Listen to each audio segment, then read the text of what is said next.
Well, good evening, everyone, and thank you for coming in from the sunshine for even more intense illumination, which you'll enjoy in here. It's my very great pleasure and honour to introduce Professor Colin McGinn, who is our speaker tonight, talking about Mysterianism and the mind of God. Colin's interests include a huge range: philosophy of mind, metaphysics, epistemology, philosophy of language, ethics, philosophy of physics, the philosophy of literature and film. He's taught at many universities, including Rutgers, Oxford University, University College London, and he's published over 20 books. I got huge pleasure and illumination out of, for example, The Subjective View, The Character of Mind, early books which certainly helped convert me from my materialist monism, which I had fallen victim to for a period of my life. In addition to that, he's written novels, and he's written a fantastic memoir called The Making of a Philosopher, and it's very interesting and also very funny at times. Anyway, he is clearly a polymath within the field of philosophy and beyond. And it's interesting, his title, Mysterianism, is an example of how you embrace, as it were, a jeer that's thrown at you and turn it into a badge of honor. I think it was Owen Flanagan that described Colin as a Mysterian, for reasons that may well become a Mysterianist because Mysterian, because he wrote a particular paper in Mind, which he may well refer to, and that, as it were, term of dishonor was embraced by him, a bit like the Impressionists. You know, they were dismissed as Impressionists, but they wore it as a badge of honor. Anyway, an extraordinarily interesting philosopher, and somebody who I know will have something of great interest to tell us.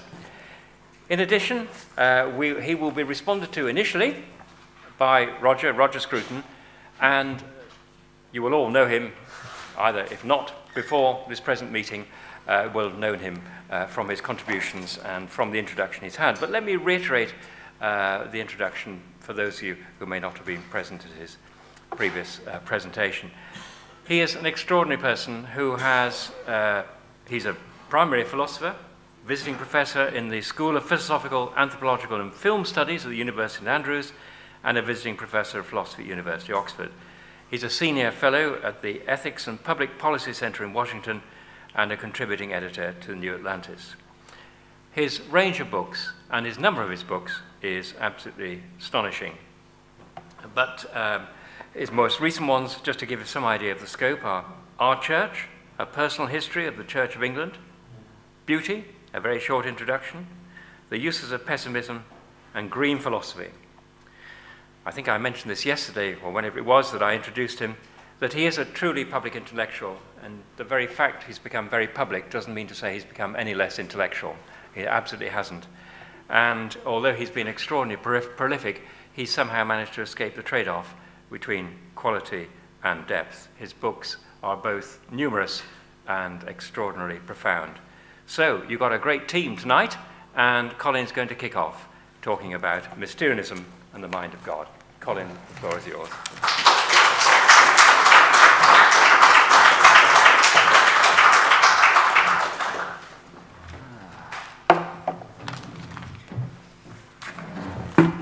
Thank you, Ray, for that introduction, and thank you to the organisers for inviting me. I left Oxford in 1989. I moved to the United States, and this is the first time I've been back in that 25-year period.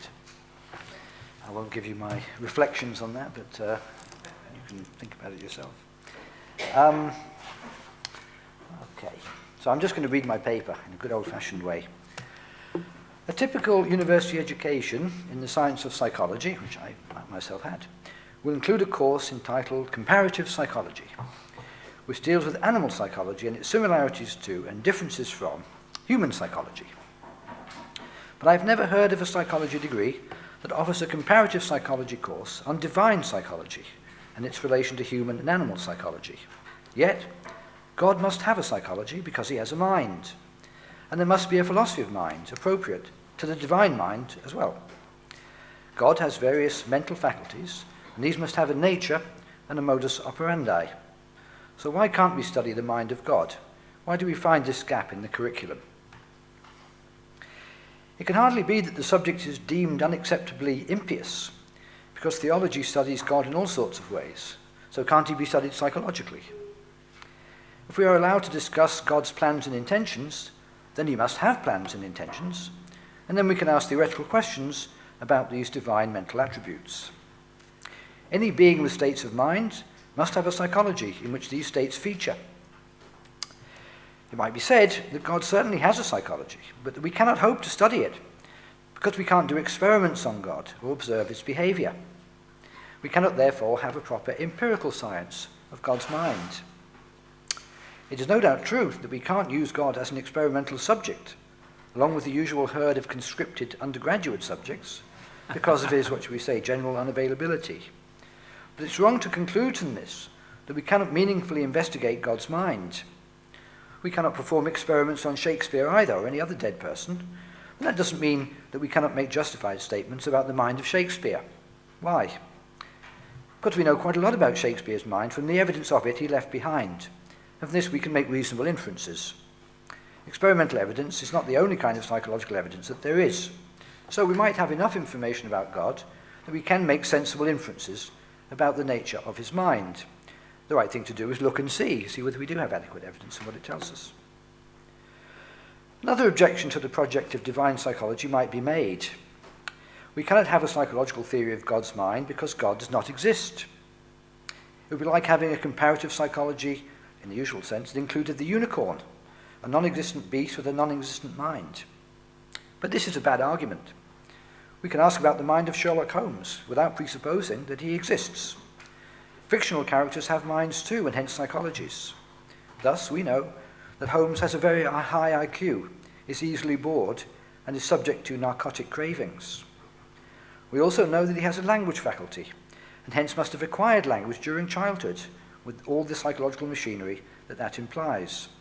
So, even if God is merely a fictional character with no existence, we can still ask what kind of psychology he has. The evidence for this will come from human intentionality, how God has been depicted and conceived in various traditions of religious thought. God must have a psychology that is such that those depictions could be true, just as with Sherlock Holmes and other fictional characters. If God exists, on the other hand, then his mind also exists, and hence has an existent nature, which can in principle be investigated. Our knowledge here can only be tentative, to be sure, but that's true of large tracts of human knowledge in general. There are many things we can know something about without supposing that we can acquire certainty or knowledge of the deep principles of whatever our subject is. So, there seems to me no objection of principle, methodologically, to pursuing the subject of divine psychology, though it might prove arduous and elusive. Our approach will naturally be comparative. How does divine psychology compare to human psychology? I'll be unavoidably sketchy about this in what follows, but I think the outlines of the divine mind are fairly clear, perhaps surprisingly. 2 points are obvious at the outset. God thinks, and he has mastery of language. Just as we are essentially thinking beings, as Descartes claimed, so God is essentially a thinking being. This means that God thinks logically. His thoughts are governed by relations of logical validity. If so, his thoughts must have propositional content, there being no other kind of logical thought. We must ascribe thoughts to him using what philosophers call that clauses. God thinks, for instance, that man is weak and easily led. God reasons according to modus ponens and other logical rules which concern propositions. In this he resembles humans, cognitively speaking, but his propositional thought differs in one important way, perhaps others, from that of humans. His thought does not generate what philosophers call opaque contexts on account of his omniscience. A human can believe that Hesperus is a planet without believing that Phosphorus is a planet, even though Hesperus is identical to Phosphorus, it's Venus, because he or she doesn't realize that the identity holds. That crucial piece of knowledge is missing. This is a point that Frege, of course, made famous. But God knows everything, necessarily so, and therefore he cannot fail to know the truth of all identity statements. So all ascriptions to God of singular thoughts, when you ascribe using, say, a proper name, will produce only transparent contexts, in which co-denoting names are intersubstitutable. God's thoughts, no doubt, have sense and reference, as Frege argued, but God recognizes the referential coincidence of all senses that in fact have the same reference. Given that God thinks in propositions, various other things follow, very familiar to philosophers. The thoughts of God will have logical form, possibly that specified by standard predicate logic, whatever you think the best account of logical form is. When God has a descriptive thought, say, the Queen of England has been a good monarch, his thought will have the logical form captured in Russell's theory of descriptions, which is the best theory of descriptions. And according to that theory, it has the form of a quantified conjunction. We needn't worry about the details of that. His general thoughts will have the structure specified in Frege's account of quantification, since this will by common consent, this is by common consent the correct theory of generality. It's usually hailed as a great discovery about the nature of generality. His adverbial thoughts will conform to Davidson's theory of adverbs, or whatever is the best theory of adverbs. The content of God's thoughts will include particular objects, and not merely general concepts, granted the correctness of what are called direct reference theories of thought. These theories are not held to be merely contingently true of humans, but to apply to all beings capable of the thoughts in question, their logical theories, and hence to God's thoughts. God's evident mastery of language, quote, in the beginning was the Word, and the Word was with God, and the Word was God, so we know that God has mastery of language, will also imply various theses about his psychology. As we know from Chomsky and others, language is a recursive structure based on a finite vocabulary with finitely many grammatical rules. God's language, maybe it's mainly a language of thought, not much used for communication, I'm not sure who God talks to most of the time, may not share the precise rules and vocabulary of human languages, but it must still exhibit syntactic and semantic structure. It must be compositional, generative, and imbued with grammatical rules. It cannot be systematically ungrammatical, that would be extremely strange. It must be based on rules that produce sense, not nonsense. Thus, God's language faculty has a structure very similar to the human language faculty, at least at an abstract level. That is, a finitely based recursive system of normative rules. Much the same is true of his cognitive capacity. His thoughts, too, must result from rule-governed combinations of conceptual elements.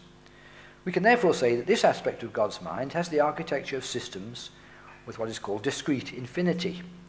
Words and concepts are simple, discrete entities that can combine into infinitely many complex sentences or thoughts. This is the point that Chomsky often makes about the nature of human language mastery, that involves discrete infinity as opposed to continuous infinity. I would say that this kind of cognitive architecture also applies to God's geometrical and social modes of cognition. In both cases, we have primitive elements, shapes in individual people, in the two cases, that combine into novel complexes according to fixed rules. When God thinks about human beings in groups, say, his thoughts exhibit the same abstract schematism. He represents us as a social formation made up of individuals that may combine in all sorts of ways and with certain sorts of outcome. How else could he think about entities that exhibit the combinatorial character we find in social groups? And the same holds for his geometric representations of the world. I think we can also confidently assert that God is conscious. There is something it's like to be him in the famous phrase, even if we cannot grasp it, like those bats that have been written about so much. They have a consciousness, but we don't know what it's like to be them. Well, God is similarly conscious, but we don't know, at least fully, what it's like to be God. On some views, this implies that God harbours qualia in his mind. On other views, every divine conscious state must exhibit intentionality, this being the mark of the mental. That was Brentano's position. God, not Brentano, must also be self-conscious, much like us. And he must have a self, not just be, say, a mere bundle of sensations. His consciousness must be unified and centered.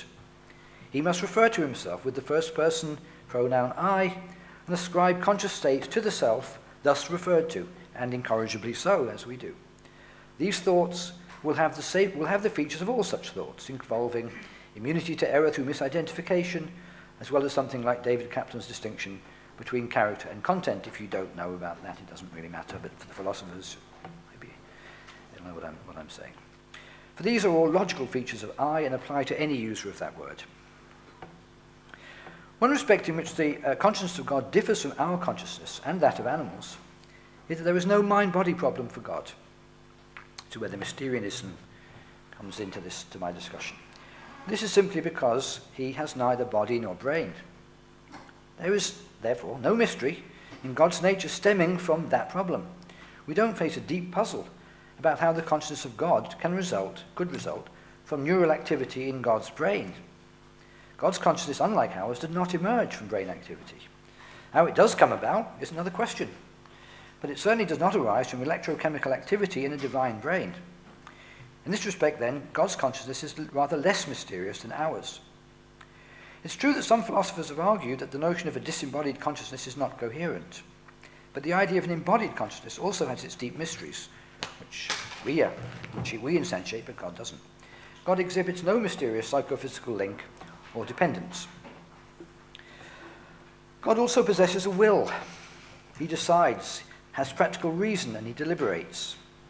But is his will free? Everyone knows what a problem this is in the case of humans. The only thing I wish to say about this problem here is that the problem applies equally to God, if it applies to us. Freedom seems to be compatible with neither determinism nor indeterminism, but these exhaust the possibilities, so it appears, and so the will is not free. But God's decisions are subject to the same dilemma, even if he is not constrained by the physical world. If his acts of will are caused, they cannot be free, by the classic argument, but they cannot be free if not caused either, then they'll just be random. There are, of course, many attempts to get around this argument. It's just the classic argument against free will, which I can't discuss here, and I have a view myself about that. But I think it's fair to report that none of these views are free of difficulty or there's any consensus about them. In any case, free or not, God has a will. He's not purely contemplative or passive. Given that God has a will, he must also have desires and wishes, not for food and sex to be sure, but for peace, harmony, and goodness. When God acts, he acts for reasons, and these reasons comprise beliefs and desires in the usual bipartite way. If God sent his Son into the world in order to be our salvation, then he must have desired our salvation and believed that sending his Son into the world, that by sending his Son into the world, he could satisfy that desire. So God has a belief, desire, practical psychology. He has desires for certain ends and beliefs about the means for achieving these ends, and he forms intentions by combining these desires and beliefs. It must be roughly the same way that we do. Maybe he even has degrees of desire as we do, so that these psychological states are subject to continuous magnitudes, as when we speak of having a strong desire for, say, immortality, or a beer. It doesn't have to be anything grand. Then God's mind would be discrete in some ways, that is, with words and concepts, and continuous in others, say, with degrees of desire, just like ours, in fact, but with a rather different desire set. Presumably God does not work with subjective probabilities in his practical reasoning. Given his omniscience, he doesn't have to reckon with ignorance about what's going to happen. But he still functions according to standard belief desire psychology, since he acts for reasons. Nor, presumably, does God have needs, as we do, despite the existence of divine desires. That would suggest a vulnerability alien to God's nature. He does not need us to be virtuous, though he doubtless wishes it was so. I don't think that God has an unconscious or that he dreams. He certainly does not have a Freudian unconscious, and I doubt, in fact, that humans do, but that's another matter. But he also lacks the kind of cognitive unconscious that modern psychology attributes to humans. There's no subconscious information processing going on in God, so as to save on the amount of conscious space being taken up. God has no computational limitations in his consciousness. In God's mind, all is at the forefront of consciousness. As to dreaming, God never sleeps, so he has no opportunity to dream. And what would he dream about? His anxieties and repressed feelings? Hardly. Nor I conjecture does God daydream, letting his mind wander where it will. I wonder whether he has any imagination at all, as opposed to apprehension and reason. Does he have mental images? In what sense modality would he have them, since he doesn't usually is supposed to have senses? God's mind may be considerably larger than ours, but it's also in certain respects simpler.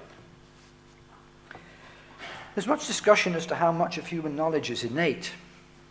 No one doubts that we learn and acquire knowledge, so that not everything is innate, even if much knowledge may be. But God never learns anything. He certainly does not get his ideas from the world outside his mind by employing his senses, as the empiricists supposed. He is omniscient and always has been. There was no ignorant childhood there. Thus, all his knowledge is innate. It all comes from within his own being, never being derived from what enters through his senses. Empiricism is false for God's knowledge, even if it is true for a good deal of human knowledge. Descartes thought that our innate knowledge was planted in us by God, but he would presumably not say the same about God's innate knowledge. God, did not plant it in himself, for where did he get the knowledge to plant? He would have already had to have it. He must have it already. So God's knowledge belongs to him natively and eternally. He innately knows everything there is to know, assuming, of course, divine foreknowledge. Mathematics, logic, metaphysics, ethics, and language, this is all innate for God. And the same must be true for history, geography, cooking, and so forth, at least given his general omniscience. I've said nothing so far about God's personality. The tradition sometimes ventures an opinion on this, at least some strands in it do, describing God as jealous and vengeful or kindly and forgiving. Certainly, God is rightly described as a person with the attributes that define personhood: self-awareness, identity over time, reason, and so forth. But it doesn't follow that he has a personality, and I find myself doubting this idea. It smacks to me of anthropomorphism. Does it not? I hope it does to you. Do we really want to entertain the possibility that God is short-tempered, or soft-hearted, or gloomy, or cheerful, or extroverted, or introverted? The concept of personality seems not to fit the mind of God as we grasp it. The same might be said of some animals that have minds. You can have a mind, even quite a sophisticated one, and yet have no personality at all, in the usual sense. Do sheep have personalities, or snakes, or fish? Similarly, I don't think God has a personality, despite his manifest personhood. He has different desires from, say, the devil, but that's not enough to ground the ordinary notion of personality, with its implication of quirks and arbitrariness of traits. That seems far too limiting, far too human. It would be odd to describe God as having a sparkling personality, or being a bit of an introvert. That's the usual ways we talk about personality. Even from this quick survey, I think we can see that the project of divine psychology can lead some non-trivial results. We can know quite a bit about the mind of God, just by deductions, really, even if not everything. But that limitation is true of our knowledge of the minds of terrestrial animals. We don't know everything about them, we know a certain amount. I doubt that university departments of psychology would give research money to a project on divine psychology, but it does seem to be a possible enterprise. It could be a branch of theology, perhaps. Let's call it theological psychology or psychological theology.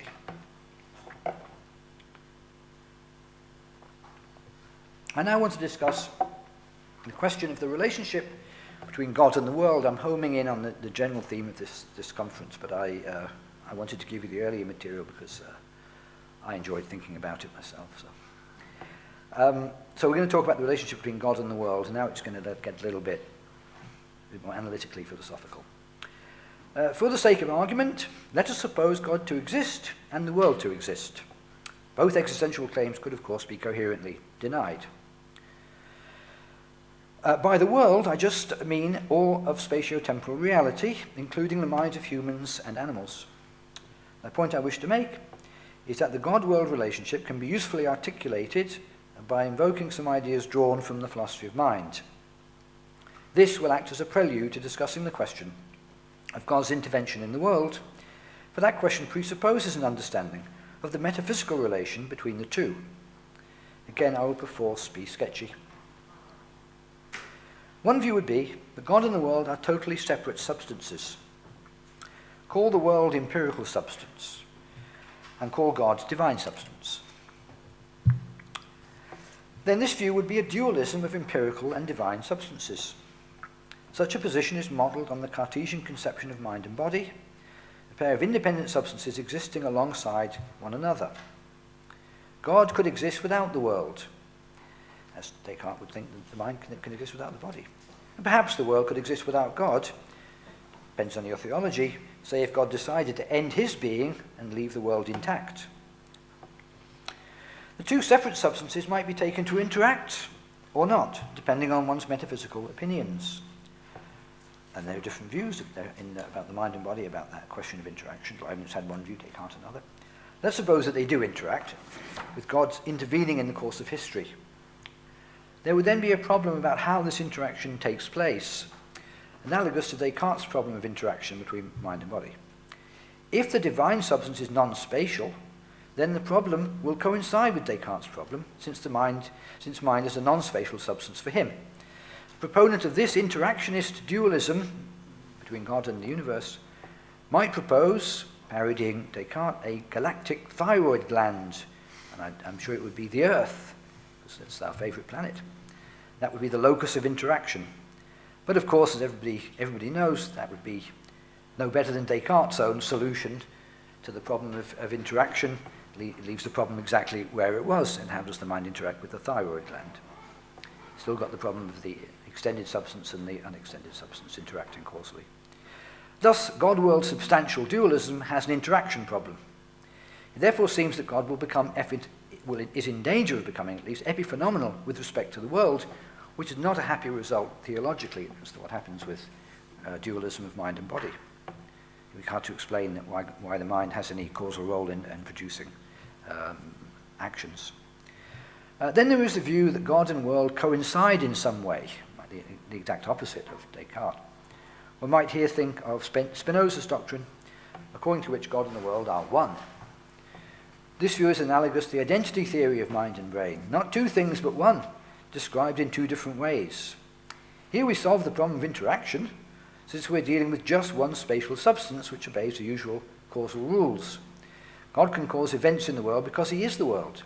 Parts of him are causing other parts of him, in effect. The trouble with this view is its extreme reductionism, which is tantamount to eliminativism, hence the accusation of atheism against Spinoza. If God is really nothing over and above the world, then it's hard to see what is added to the world by his existence. There may as well be no God at all. Same if the mind is nothing over and above the brain, why do we even bother to talk about the mind? The remaining views in this philosophical subject of the mind-body problem try to avoid this rather awkward Scylla and Charybdis of dualism and monism with greater or lesser success. Thus we might try the idea that God emerges from the world and is yet something over and above the world. This view is modelled on the emergentist view of mind and brain.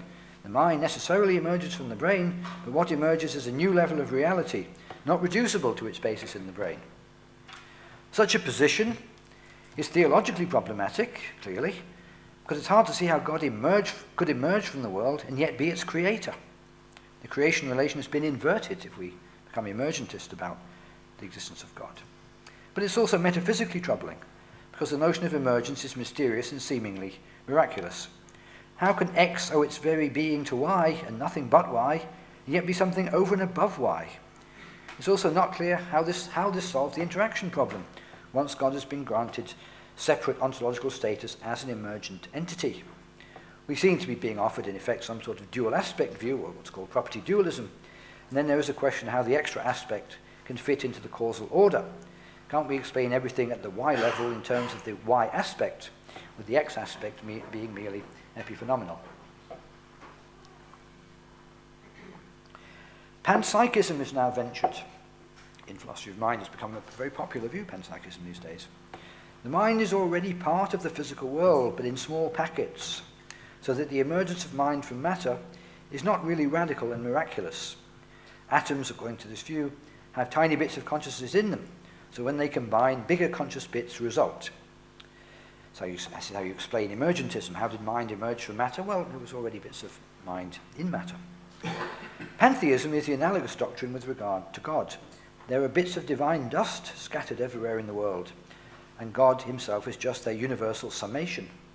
Lots of little gods get together to produce one big God, as it were. You can tell I don't think much of panpsychism. Thus, the emergence of the divine from the empirical is explained because all the empirical has bits of divinity in it to start with. Again, there are clear theological problems with this picture with respect to creation, but we also have problems about how the combination works, as well as, of course, as the sheer implausibility of the position. What exactly are these microscopic hidden gods lurking everywhere, just itching to combine into one big macroscopic God? Not a very attractive metaphysical view. Lastly, we have idealism, and we always have to, in any lists of all these issues, idealism always comes at the end because it isn't a popular view these days. Berkeley held that the so-called material world consists of ideas in the mind of God, so that the world, what I'm calling the world, well, the space and time, is really not separate from God at all.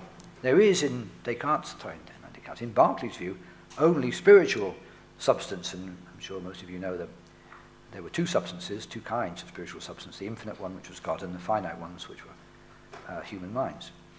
Thus, there was no problem of interaction between substances with different essences, since for Berkeley there is no material substance. This is analogous to holding that the brain is nothing but the mind, with mind as the basic substance of reality.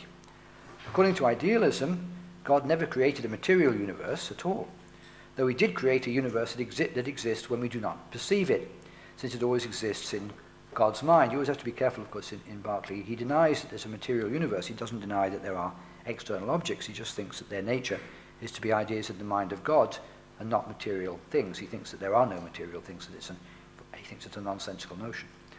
All causation in Berkeley's system is really mental causation, which he thought was intelligible, and he didn't think physical causation was, on this view. So it all takes place within the one infinite spiritual substance, which is God. Matter for him is a myth invented by misguided philosophers. What we really have are ideas subsisting in the human mind, as well, of course, as in the divine mind, as well, of course, as in the human mind.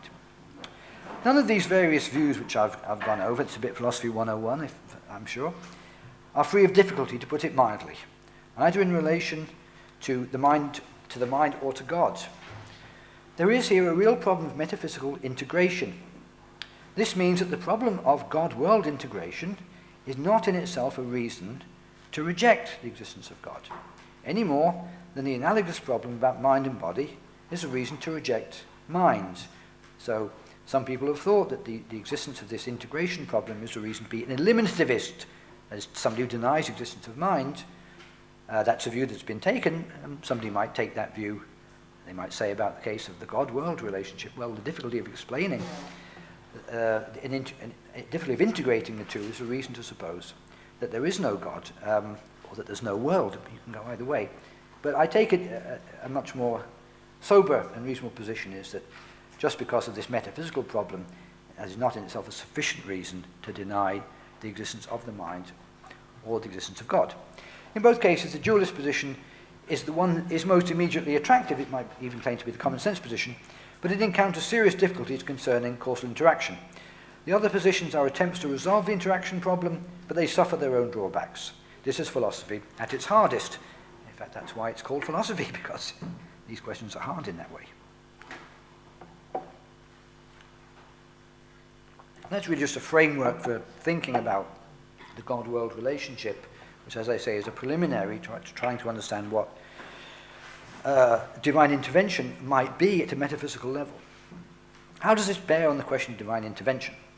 Let me distinguish two problems, one about interaction, the other about determinism. If we presuppose a radical dualism of God and the world, then we get an interaction problem, analogous to Descartes' problem.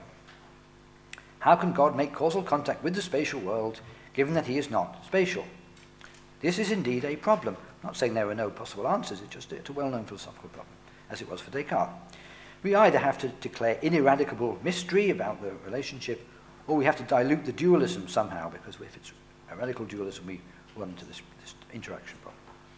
But the problem is not peculiar to God's supposed intervention in the world, this problem of interaction, since it applies to mind-body dualism. In fact, there is an analogous problem concerning our knowledge of mathematics, which the philosopher Paul Ben-Ashraf made famous. How can we know about numbers, given that numbers are Platonic entities existing outside of space and time?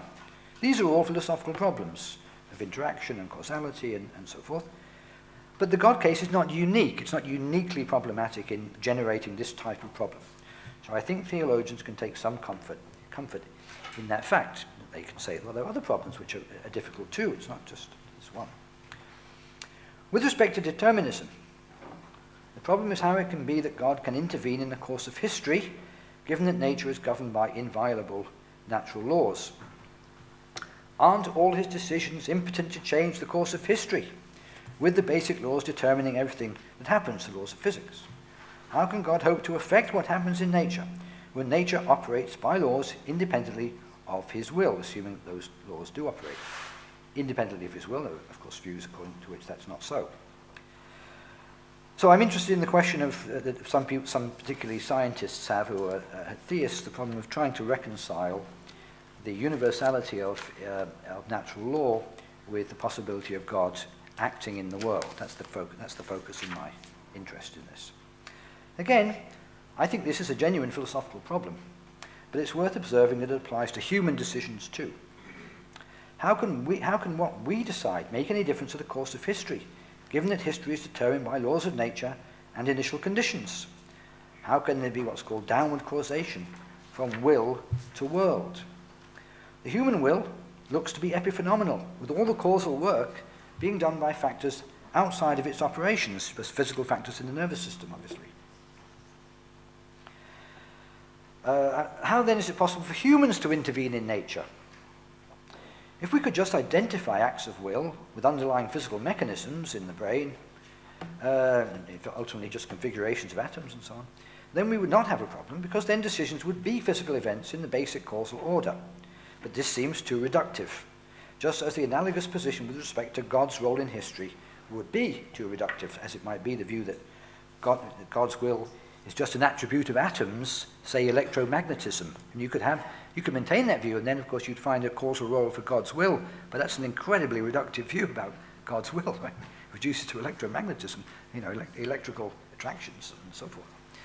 Thus we are sent on a search for some position that avoids the problems identified so far, with nothing that we find proving completely satisfactory. So I've said that there are these two very analogous, in fact I think identical problems about human will and divine will, and the human will in relation to the human body and bodily movements, and divine will in relation to events in the spatio-temporal universe. So both these problems actually have to do with things which are mental on one side, and on the other side things which are, well, let's say physical. But notice that the problem is not confined to the psychological level.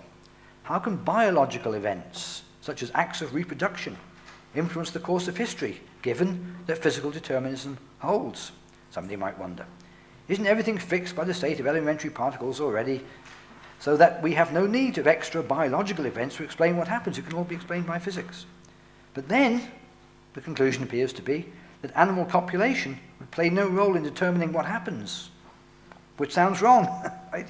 It does. What we need is a way to reconcile downward causation with physical determinism, or with indeterminism if nature is fundamentally indeterministic. The issue is really not about determinism as such, it's about the nature of the fundamental physical laws, whether they're deterministic or indeterministic. This is indeed a genuine philosophical question to which various answers have been proposed. My point is just that the problem about God's intervention just appears to be a special case of this more general problem, and is therefore not in itself a reason for theological anxiety. How can animal action intervene in the causal order if it's governed from the ground up? If the causal order is governed from the ground up by physics, how can divine action intervene in the causal order if it is governed by physics from the ground up? It seems to be essentially the same problem. We surely don't want to accept that God or animals need to thwart the laws of physics in order to have an influence on what happens, in order for any of us to have an influence on what happens. We don't suppose that whenever we act, we're thwarting the laws of physics. That would be crazy. But then it seems that all the causation in the universe proceeds purely from atoms and their states. As I say, this is a real philosophical puzzle. My point is just that it's a general puzzle about causation and the entities that populate the universe and whose antics make a difference to what happens.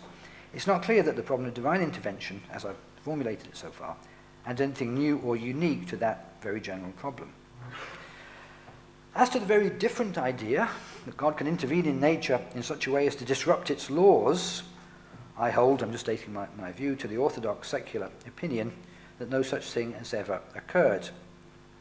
There is, I think, simply no convincing evidence that such a miracle, in one sense of that word, has ever been observed. I'm not trying to prove that to you, I'm just saying that that's my view, and I think that's a view that many people have, but they aren't seriously worried about the question of divine action in a world in which there are no contraventions of the laws of physics. In fact, when they think there's a problem because those laws are inviolable. What's commonly cited, in my view, as evidence for these things is just so much questionable testimony. Whether or not Hume's classic argument applies is another matter. I do not think Hume's argument is a very convincing one, because it seems to me to confuse a metaphysical question with an epistemological question. I'm making this aside about this argument of Hume's because I know people wanted to talk about it a lot at this conference, so I'll say my little bit of spiel about it. The question is, could there be miracles? That's a metaphysical question. Hume's argument has to do with, could I ever have rational grounds for believing that there are miracles? That's a totally different question, right? And Hume's principle, the idea that, first of all, Hume limits it to, could I have rational grounds based on people's testimony? That's not the only evidence there ever could be, right? If we went out and we saw in the sky, writing in the sky and there was a voice booming out, that would be, it's not testimony. I would be quite convinced by that if I saw it. Hume, and there are other things wrong with Hume's argument. It depends on how good the testimony is. It depends who the people are giving the testimony. It depends on the prime probability of the thing. It's not Hume's argument is a decent rule of thumb for practical context. It's not a principle you can apply universally and without exception.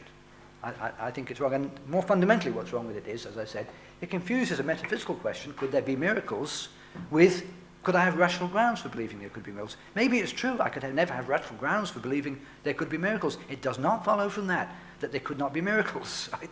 Just totally different questions. But Hume, like many philosophers in our tradition, had a rooted tendency to conflate metaphysical with epistemological questions. Anyway, that's a little bit about that. The kind of event that would constitute such a breach of natural laws, in this sense of miracle, and of course there are many ideas of miracle you can have, would be, for instance, the suspension of the law of gravity as someone is plummeting to earth, resulting in their ceasing to fall and floating in thin air. The forces of nature would need to be countermanded by God for this to happen. Even if God had such a power, conferred by his omnipotence, and if he's omnipotent, of course he has that power, I don't believe he's ever exercised it. I just don't think there's any convincing evidence for that. And the idea that he does it sparingly and sporadically for especially good ends obviously raises the question of why he doesn't do it more often. By contrast, the question of the compatibility of divine intervention and the unbroken existence of natural laws raises a genuine and unavoidable puzzle, not dependent on empirical issues about whether there's any good evidence for contraventions of the law of nature and so on. But, as I've said, this puzzle is not confined to God's action in the world. As a final remark, let me just say that a radically dualist view of the relationship between God and the universe is apt to make the problem of intervention more difficult than under other metaphysical conceptions. It's the same with Descartes' dualism. Radical separation makes the mind cut off from the causal network in a way that it is intuitively not cut off from. We need to find a closer relationship than this if the causal picture is to work. Philosophers have toyed with notions like realization as a way to characterize the relationship between the mental level and the physical level, so that the levels are close enough to make causal sense. The idea is that a belief, say, is realized by a brain state. It's the idea, well, I'll explain it in a second, if you're not familiar with it. The model here would be, say, the way an eye is realized, an eye, EYE, is realized in different anatomical organs. Being an eye is not identical to any one anatomical type of eye, yet we can say that eyes are realized by different anatomical types. If we take our lead from this example, if we do, we could try saying that God is realized by the universe, is in some way embodied, in inverted commas, by the spatio-temporal universe, without being reducible to the universe. He has no further substance over and above that of the universe, but he is not simply identical to the universe.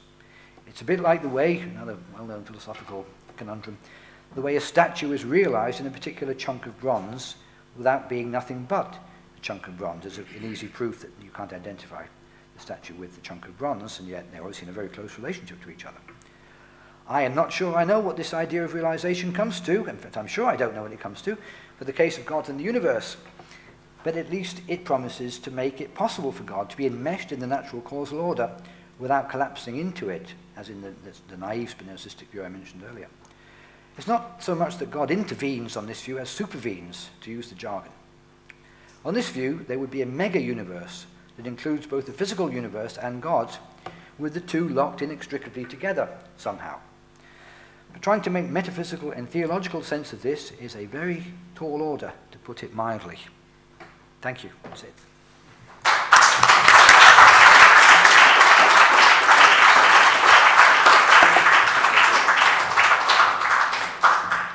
Colin, thank you for an absolutely sparkling talk. And Roger, your response. Yes, well, thank you for that very interesting survey of almost all the little metaphysical difficulties which philosophers have encountered down the years, not only concerning the relation of God to the world, but also the relation between the mind and the body. And I just might make a few comments because I've got very little to add to what Colin has said. I think that special divine action, as is conceived by people in this conference, is an extremely interesting topic, but of course it does presuppose some sense that God is an agent. And that raises the question of what agency actually is. We had earlier today the discussion in which Bill Russell was trying to put across to us that there may be, thanks to quantum mechanics, elements of indeterminism planted, as it were, in the heart of our universe, and that that is where God's agency can be, as it were, set to work. Things have not been determined at that point, and so God can do what it is that he has to do. And I think most of us found that probably a little bit provocative because of all the difficulties that we already have about the concept of free will. Willem Dries referred to the ideas of Harry Frankfurt, who defines freedom not in terms of indeterminacy, but in terms rather of the second-order desires that people have. The fact that we as self-conscious beings don't merely have the desires that motivate us, but also have desires about those desires and in some way take responsibility for them. And I think, as Colin rightly says, the problem of God's action, when we look at it as it in the round, so to speak, is a special case of the general problem of what action is. And I would just say one thing of my own here. I think that Elizabeth Anscombe made the correct first move in discussing this question generally when she said that in her great book on intention, that the question confronting us is not really about the nature of intentions, it's about the nature of intentional action. What makes an action intentional? And she says, in effect, it's not that it's preceded by some interruption into the stream of causes or any particular kind of mental event. It's that there is a particular question that can be asked of that action, right? That it makes sense to ask of it a certain question, why? She doesn't say enough about what that question is, but I think we can easily elaborate on it, and I would say that what makes an action what makes an action intentional is that it makes sense to hold the individual agent accountable for it. Why did you do that? Where the correct response is not to give a causal explanation, but to attempt a justification and show what it was that you were trying to achieve. And I think that in that sense, we do see the signs of God's agency in the world, in that we're constantly asking this very question of things that happen where we can identify no human agent, but nevertheless we want an answer. Maybe we're wrong to look for that answer, but it makes sense. But as Colin says, that presupposes also that God has a psychology. He rightly says that God must be a person in the sense of being self-conscious, and I would add, being able to provide those reasons for action when addressed. But he has a worry about whether God actually has a personality. This connects with the age-old question of what can we say about God? Does he really have properties that he shares with us? Or is he so unique that nothing can be properly said about him in the language that can be used to describe mortals? Of course, in the Islamic tradition, God is, in certain aspects of it anyway, God has this strange metaphysical status of tawhid, of being just one thing only, so that even to bring him under descriptions and say that he belongs to a certain kind is already to misrepresent his nature. And that's a doctrine that obviously Len Goodman would be able to illuminate for us. So the great question is, what can we say about God which will enable us to answer these general questions of his agency? And are the problems any different from the problems that we have about ourselves? Colin, over the years, has maintained a view which he has made his own, the view of Mysterianism, that somehow that the ability to describe the relation between mind and body and the relation between consciousness and the world also eludes our capacity to describe it. That in some way our mental powers can't stretch this far, because if I understand him rightly, to do so we would have to, as it were, take our consciousness outside our consciousness in order to see exactly how it is that consciousness, as it were, mingles with the substance of the world. And so he adopts this Mysterion position, which about human beings, and I guess would take the same position about God's relation to the world too.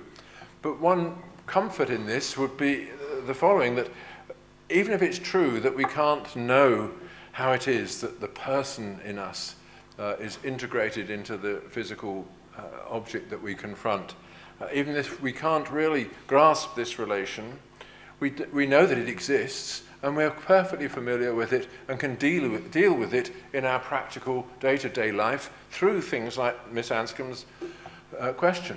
The question, why are you doing that? So maybe even if God is a mystery to us and moves in a mysterious way, it could be that we can still ask that question of him. Thank you.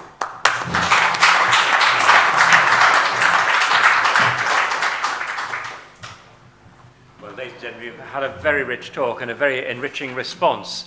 I suspect we feel slightly underpowered on the stage. You've got one atheist who's shown today already his ignorance of pretty basic stuff. You've got probably a theologically tinged philosopher in Roger, and you've got an excellent philosopher in Colin, but who probably is not a theologian, although I have to say his tour through God's properties left me pretty very impressed, I have to say. So we may well need more help from the auditorium than is normal. So luckily we already have some hands raised, and I have Andrew and I have the lady behind Andrew. So Andrew. Yeah.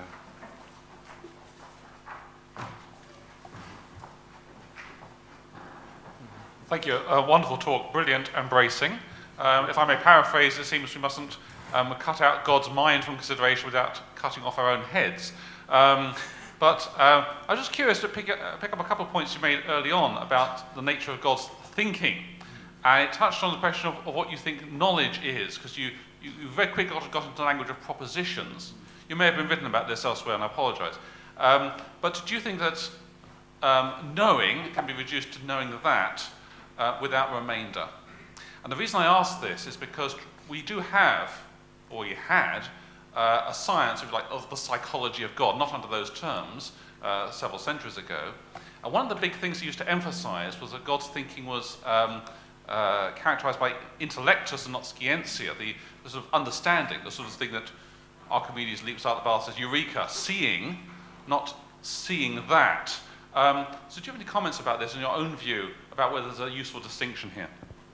There are lots of distinctions along those lines of different sort of epistemic relations to different things. There's apprehension is usually the relation between mind and an object.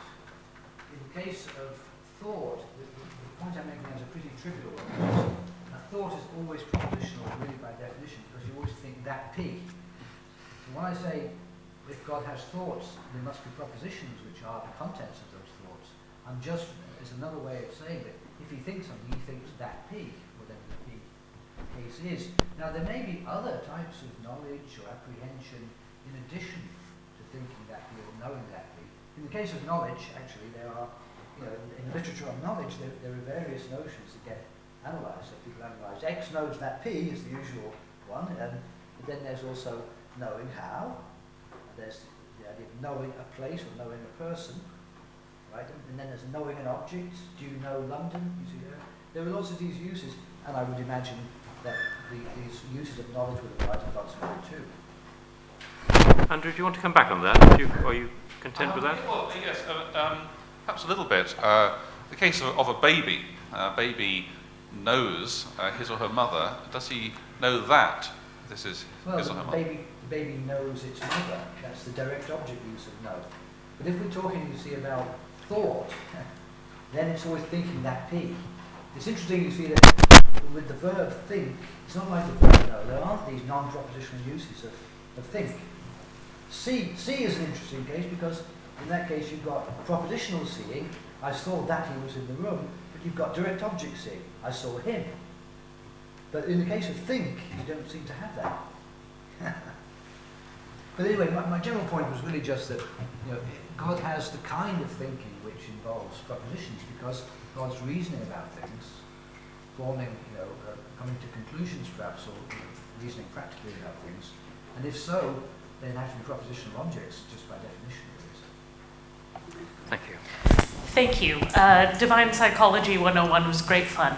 Good. My question is, I found the description, and if you'll excuse the crudeness of both the schema and the analogy, your God was distressingly left-brained.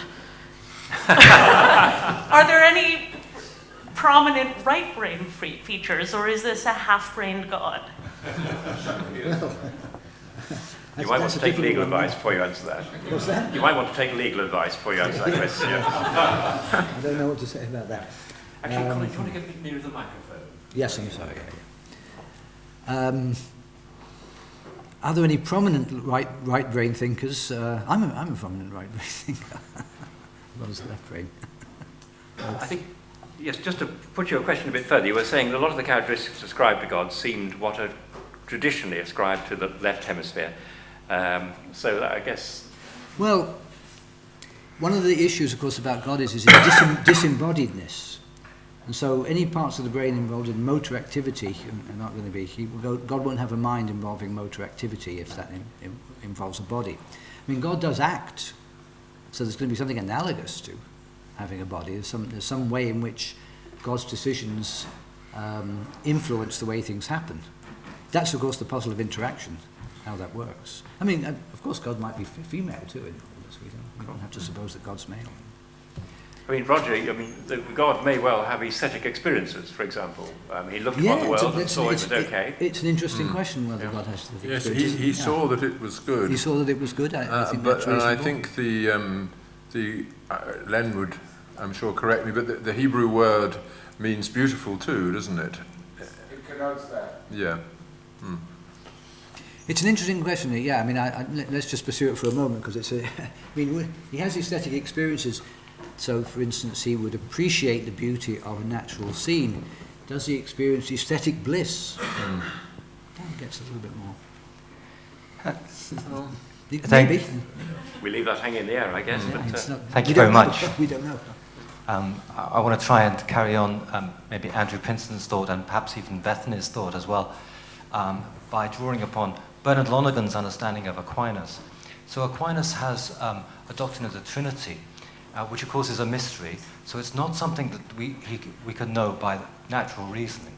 But Aquinas thinks that there is a word in God. As you rightly quoted John's Gospel, in the beginning was the word. Aquinas thinks that that cannot be proved by reason, yet he uses a created analogy to get some insight, some imperfect, obscure understanding of this mystery.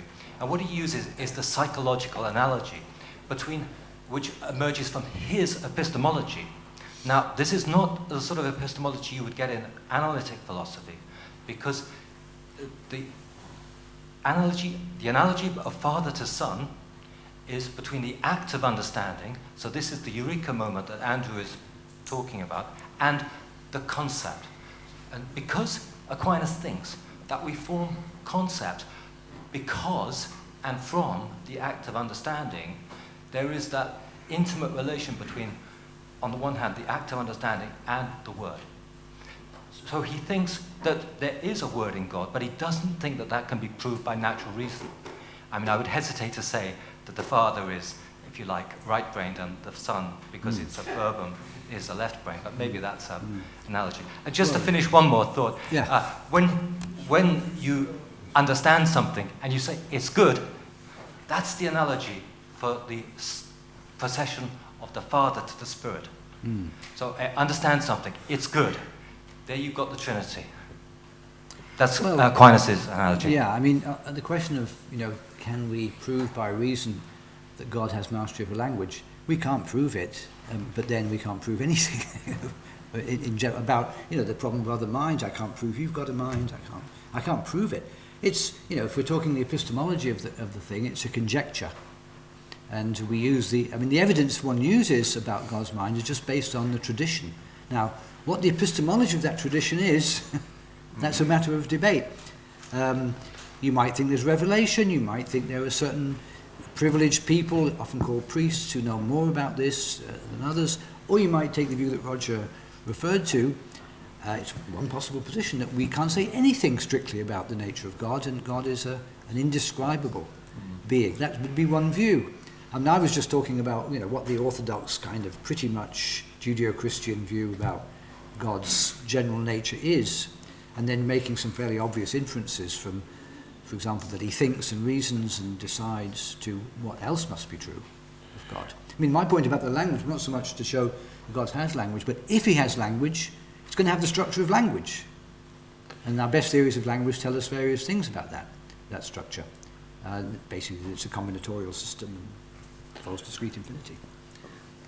Can I just add something on this question of the divine knowledge? It's not only Aquinas, but quite a lot of philosophers have reflected on the possibility of intuitive knowledge of some kind, in which the subject is directly acquainted with the truth that he apprehends. And Kant, in the Critique of Pure Reason, makes a special place for intuition, and says there is this other kind of intuition which is not available to us, intellectual intuition, which is the epistemic posture of God towards the world, in which all truths are apprehended immediately and without the spelling out of the argument for them. And in a way, that is an attempt to move away from the propositional idea of knowledge towards something a bit closer to the knowledge by acquaintance sort of thing. So I think it does seem that a full theology or a full account of God's psychology would have to have a lot to say about that kind of knowledge. Gentleman in the blue shirt. Thank you. Divine immutability used to be part of orthodoxy, but it seems to me it's not anymore a part of orthodoxy. So if we drop divine immutability and we can talk about, for example, love in any analogical sense to human love, I don't see why not saying that God is long-suffering or other personality traits would fit as well, theologically speaking, even though they may seem like more anthropomorphic. But in a sense, all personality traits or human traits are, you're talking here about things like emotions. I don't deny that God has emotions. I think God does have emotions. Now, you said personality traits. That's fine, those are personality traits, but to have a personality is a different question, isn't it? Having personality traits is not simply having a personality. I'm talking, you see, about personality in the way psychologists talk about it. And they have these things called personality tests. And it's usually about introversion and extroversion. And there's a couple of other dimensions that they talk about. That's what seems inappropriate to the case of God. That's what doesn't seem to be so. But God has traits of personality, such as hope, love, and so on. The God of the Old Testament has a serious personality disorder, doesn't he? Let's face it. That sounds a bit like Richard. That sounds a bit about Richard Dawkins saying you should go to an anger management class, doesn't it? But and that's the view that's been moved away from in theology because it's too anthropomorphic. Yes. Yeah. It's too much modelling God on us, and people have realised that it's a very limiting view. What God has a personality with these kinds of vices, and so that's the theological views have purged our conception of God of that type of thing, while keeping things like love. We better draw a veil over that unless we're struck by lightning. But I've got three people in a row. I think there's a gentleman there, and then Len. So can you work our way across? Is that all right? Sort of there. Thank you. Yeah, so Colin, this is Jason from Ryerson University in Toronto. Thank you for that insightful paper. I wanted to ask something about your Mysterianism view. I wonder, first of all, according to the Mysterian view, you do believe that the mind is distinct from the body. Is that correct? Well, that way of putting it is very simple. Okay, but just that it's... In that putting it, I'd say no, it's not Oh. distinct from the body. No. But there is some interaction. There's distinctness and distinctness. There's one way to take that is something like Cartesian dualism. Another way is just say property dualism or dual aspect theory. My overall metaphysical position, as I've been saying to a couple of people, is pluralism rather than dualism. Okay. So I think there are many properties of persons, what we call persons, which are irreducible to each other and different. Some of them are aesthetic, some are moral, some are mental in some sense they're mental and others, some are physical in some sense they're physical. So, and they're all distinct from each other in the sense that you can't reduce one to the other. Right. But they're not distinct from each other in the sense that one could exist without the other, or Descartes' picture where you could have a mind existing in a completely disembodied form. I see. Not distinct in that sense. Okay, so then I guess my question is maybe whatever has led you to believe that, I wonder if that could apply. I wonder if you think there's anything in the world that might be distinct, or the signs in the world that might lead one to think that there's this divine substance, that there's this divine thing that can't be explained, can't be reduced to the material world. I just wonder if there's something that you might find. I'm, of course, I'm an atheist, but so I'm talking about a tradition, and I'm trying to be neutral on the question. Yeah. So of course, if you ask me, do I think there's anything in the world which provides evidence of the existence of God? I don't think so. But that's another debate altogether. But no, I don't think there's any reason to believe in God. But that's the position that I hold. But I wasn't trying to, of course, to defend that view. No. I'm really and I don't even like describing myself as an atheist, because it suggests that somehow I think about it a lot. I wake up in the morning and reaffirm it in my bosom. And I just don't. I call myself a post-atheist. Right. And if you, what I mean by that, all of us in this room, all of you really more than me, are all post-polytheists. Yeah. Nobody wakes up each morning and says, I reject polytheism. You put it behind you. It's not an issue for you, is it? The issue of polytheism. It used to be. I mean, there was a time when it was a big issue about polytheism versus monotheism. So when I say I'm a post-atheist, I mean in that sense in which you're all apolytheists. Yeah. But not because you actively are thinking about your rejection of polytheism. It's just not an issue for you anymore. Right. Yeah. So my question was mainly just if there was anything about the Mysterianism of the mind and body that might apply to God in the world. No. Okay. Thank you. No. Thank you. Just further along the road there. Hi, Joel Hubick from K11. So I have a comment and a question. My comment is I'd just like to say thank you, and I appreciated this talk, specifically because it presented questions as opposed to a detailed argument for an answer. And my question follows that on this view you have of Mysterianism. So I'm curious if I agree with you, or if I'm convinced of this position, that a certain notion or problem fits this description of mysterious quality. Is that an answer that keeps me from asking this question, what it is, again? Or is it rather an answer that preserves the question and makes me continually ask it again and again? And then if it is the latter, is there still a possibility that something that is currently believed to be a mystery, or in the nuanced way you're presenting it, could it someday be resolved? Is there still a possibility that it could be answered? Yeah. I believe in degrees or grades of mystery. And so there are certain conditions under which what are currently mysteries might cease to be mysteries. So, for instance, talk about my general view, not what I talked about today, but there was a time when the biological world on planet Earth contained a very large number of mysteries. In fact, almost everything was a mystery to the species that then existed.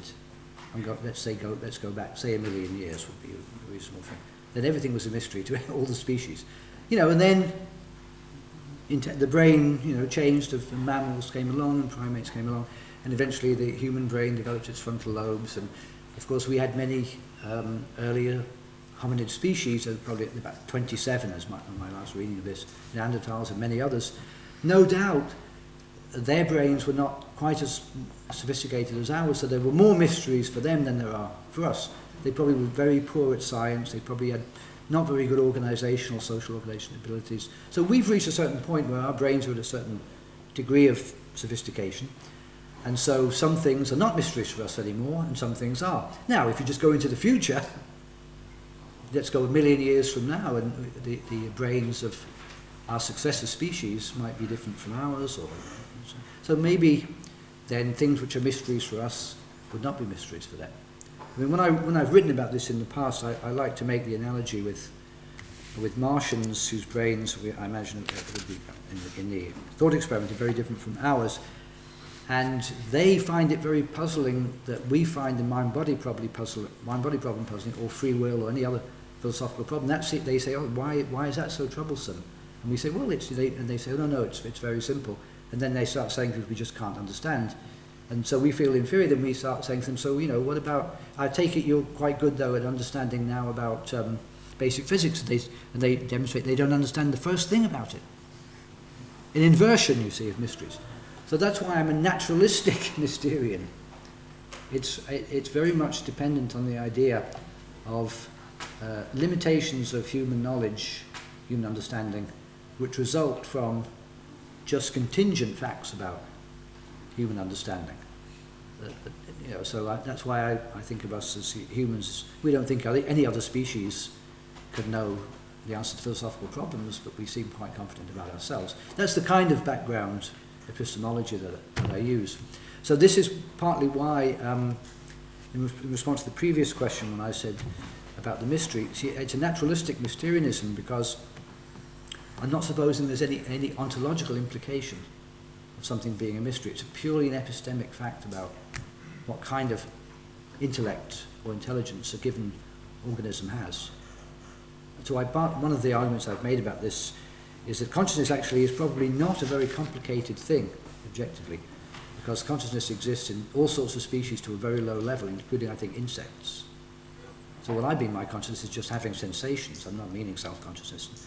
So it doesn't take a very, very complicated brain to have visual sensations, but I think there's an equal problem about the mind of an insect and the brain of an insect. So there's a mismatch, you see, between what's difficult for us, which is an epistemological question, and what's ontologically, whatever word we're going to use, complex, difficult. I'm pulling those two things apart. Okay, Goodman. Let me take exception, first of all, to the personality disorder remark. We've been skirting literalism, and it's very easy polemically to take advantage of overly literal accounts of biblical language or other language that might crudely be held, and to use them polemically. The Bible likes to use a lot of poetic expressions about God. That's a very natural thing for it to do, since we need to talk indirectly about something that we don't know directly. So when the marital metaphor is used and the exclusivity of God's relationship with Israel is represented in terms of emotions like jealousy as a metaphor for the exclusivity of the relationship, exclusivity being a double kind of abstraction which the Bible continuously avoids. We shouldn't go psychologizing quite so much. I wanted to pick up on what both Andrew and Roger were saying when I think both of them, and I felt what I suspect was the same feeling they did about the assumption that divine knowledge must be propositional. I never made that assumption. Okay. I was talking about thinking. God has thoughts. I actually didn't say anything about divine knowledge at all. Okay. In response to the question, divine thought must be discursive, if you prefer to put it that way. I think it was right to refer to, as Roger did, to Kant's idea about rational intuitions. We have an inkling of those when we intuit the truth of a mathematical axiom or other very basic relationships, that if A is bigger than B, then... I was never maintaining that God's cognitive faculties are always propositional. I'm saying God has thoughts, and in the sense in which he thinks that so-and-so. Okay. And so if he does, then it follows trivially from that. Let me couch it not as a criticism of what you were saying, but just as an assertion on my own part.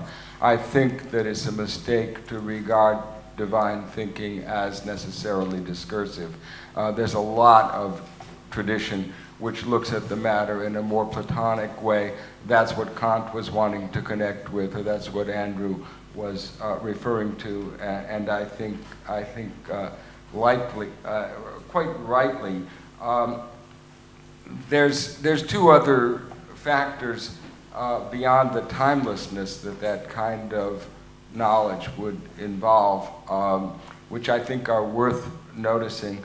One is that divine knowledge, if God is omniscient, would have none of the psychological foregrounding or backgrounding that we're used to in our knowledge. I think you did allude to that, because God's knowledge, if we can think of it at all, would involve sort of all the ideas being present at once, which is not something that we can wrap our minds around. But the third point is a classical one, and it's a point that's made by Maimonides, that truth in our knowledge is obtained by studying a thing and working it out a posteriori, as he gives the example of figuring out how a water clock works by taking it apart and following the motions of each part and so forth. Truth is the correspondence of our ideas to the reality, whereas Maimonides and Aquinas says something similar. In that regard, truth is the correspondence of the object to God's idea. The thing sort of has to live up to what it might be as God conceives it. I think that those three examples, and I'm sure that there are many more that I don't know, are indicative of what the Bible means when the prophet says, in God's name, my thoughts are not like your thoughts. They're as high as the heavens are from the earth. That's how different my thinking is from your thinking. So it's very, very difficult for us to try to think our way into divine thinking. And when people do so, we have to allow them to use poetry to try to reach for what I think you and I would agree may be in itself unreachable. Quick response to that, Roger. Yes, I agree with entirely what Len's just said. But I think we do have models of other kinds of knowledge which are not just mathematical. Obviously, Spinoza had this idea that with his different levels of truth, so to speak, that the ultimate truth of everything is how that thing is represented in the mind of God. In other words, in terms of all its logical connections to the whole of discourse, so to speak. But I think we do have forms of knowledge which I think are quite good models for some of the knowledge that God has of us. For instance, I think anybody who loves the late Beethoven quartets has a sense of being presented directly with a state of mind through them, which couldn't be put into words, but is there in the music, and is not available in any other way, but it's there immediately, and it's not just a feeling in me, it's the mind before me, or the mind that I'm listening to, and that, I think, just give us a kind of model for the way in which God can relate to each of us personally. And I think that that's why I think the aesthetic is much more important than it might look at first sight, because it is a paradigm for us of how we come to know the world through intuition without translating it into discursive thought. Maybe that is only the beautiful story of Genesis, where God actually makes the world and then, for the first time, stands back and has the full aesthetic experience. You know, then he knew the meaning of it. Yes. And we were part of it. Well, I think that's a lovely note to end. I'd just throw in one thought, is whether God's thoughts are token thoughts that occur in time, or thought types that have location eternity. I guess that's something for another day. But I think it was Humphrey Lyttelton who used to say towards the end of the, sorry I haven't a clue, he said, "I hear the tortoise of time about to explode in the microwave of eternity." And what he was saying, what he was essentially saying is, we've pretty well come to the end. I can't see any further questions. And I think we've had a fantastically, really enriching presentation, and your response to the presentation is a measure of how enriching it's been. So thanks particularly to Colin and also to Roger.